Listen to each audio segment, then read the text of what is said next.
Hari Om, welcome to Sumi's veg kitchen. இன்றைக்கி நம்ம பார்க்க போகிறது ரோஸ் வெண்டைக்காங்க.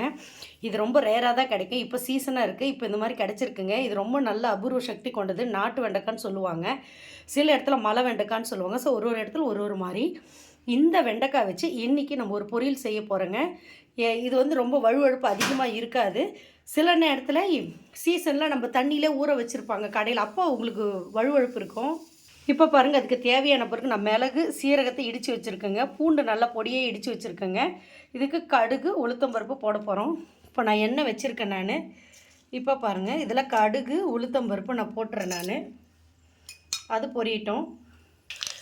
இப்போ இதில் கருவேப்பிலை போட்டுடலாம். இப்போ பாருங்கள், இது வதக்கலாம். இப்போ இதில் இப்போ சீரகம் பூண்டு இதெல்லாம் மிளகு இது 3 இடித்து வச்சுருக்கோம்னா அதையும் நம்ம போட்டுடலாம்.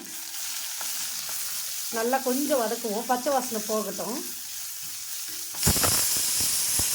சில நேரத்தில் இந்த பூண்டு போட்டு அடி பிடிக்குங்க. அந்த சமயத்தில் கொஞ்சமாக சர்க்கரை சேர்த்தோம்னா இதுக்கு அடி பிடிக்காது.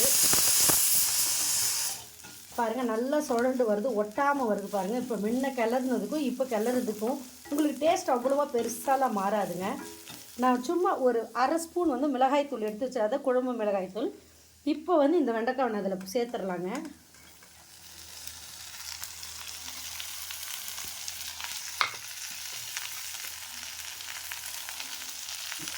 இதை போட்டு நம்ம கிளறலாம். இப்போ இந்த வெண்டைக்காய் பாருங்கள் நல்லா கிளறேன் நான். ஆனால் பாருங்கள், அடியில் ஒட்டலை. ஏன் அப்படி ரீசன், இது நான்ஸ்டிக்லாம் கிடையாது. ஆனால் இதில் ஏன் அந்தளவுக்கு ஒட்டலைன்னா, லைட்டாக நம்ம கொஞ்சமாக சுகர் போட்டோம் இல்லைங்களா, அது இந்த மாதிரி செய்யும்போது அடி பிடிக்காது. சில வெண்டைக்காயெல்லாம் பார்த்து ரொம்ப குழப்பப்பு தன்மை அடி பிடிச்சிக்கும். இது பாருங்கள், இது குழப்பப்பு தன்மை அதிகமாக இருக்காதுன்னு சொன்னேன் இல்லைங்களா. இங்கே பாருங்கள், நல்லாவே வருது. இதுக்கு நம்ம ஆர்டிஃபிஷியலாக மற்றதில் அரிசி மாவு கடலை மாவு எது நிறைய பேர் சேர்ப்பாங்க, அதெல்லாம் தேவையே இல்லைங்க.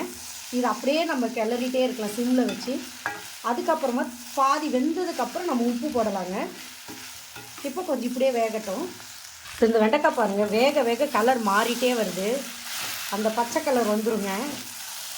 அதுதான் இதில் ஒரு சர்ப்ரைஸே.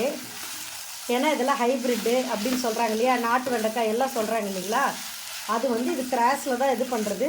ஆனாலும் அந்த கலர் அப்படியே மாறிட்டே வருது பாருங்கள். இப்போ பாருங்கள், நல்லா அரைவாசி வெந்துருச்சு. இந்த ஸ்டேஜில் நான் உப்பு சேர்க்குறேங்க. நான் இந்து உப்பு தான் சேர்க்குறேன் நான். இப்போ கலரிடலாம். இப்போ பாருங்கள், நல்லா ஃப்ரை ஆயிடுச்சு ஓரளவுக்கு. உப்பு எல்லாம் சரியாக இருந்து இந்த ஸ்டேஜில் போட்டுக்கலாம். நான் கொஞ்சமாக மிளகாய்த்தூள் லைட்டாக போடுறேங்க. ஏன்னா சில பேருக்கு அந்த மிளகாய்த்தூள் போட்டால் தான் உங்களுக்கு வேணும்னா போடல, இல்லைன்னா தேவையில்லை.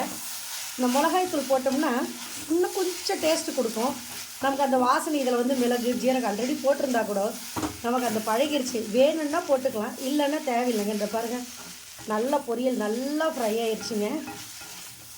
சூப்பராக ஆயிடுச்சு பாருங்கள். இது வரைக்கும் நம்ம ஒட்டவே இல்லை. அந்த அரை ஸ்பூன் சர்க்கரை போட்டதுனால தாங்க. அது பாருங்கள், காய் எதுவுமே அடியில் ஒட்டவே இல்லை நம்மளுக்கு. இது வரைக்கும் ஒரு பிசு பிசுப்பு இல்லை, ஒன்றும் இல்லை.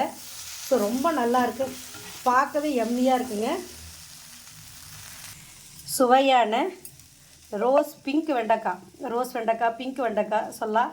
அந்த பொரியல் தயாராகிடுச்சுங்க. இது தயிர் சாதத்துக்கு, ரசம் பருப்பு ரசத்துக்கு முக்கியமாக பருப்பு. இன்றைக்கி எங்கள் வீட்டில் பருப்பு ரசங்க, அதுக்கு இது ரொம்ப சுவையாக இருக்கும். ஸோ இதே மாதிரி செஞ்சு பாருங்கள். நான் உங்களை வேறு ஒரு டிஷ்ஷில் சந்திக்கிறேங்க. அது வரைக்கும் உங்களிடமிருந்து விடைபெறுவது உங்கள் சுமித்ரா சுரேஷ் பாபு. நன்றி, வணக்கம்.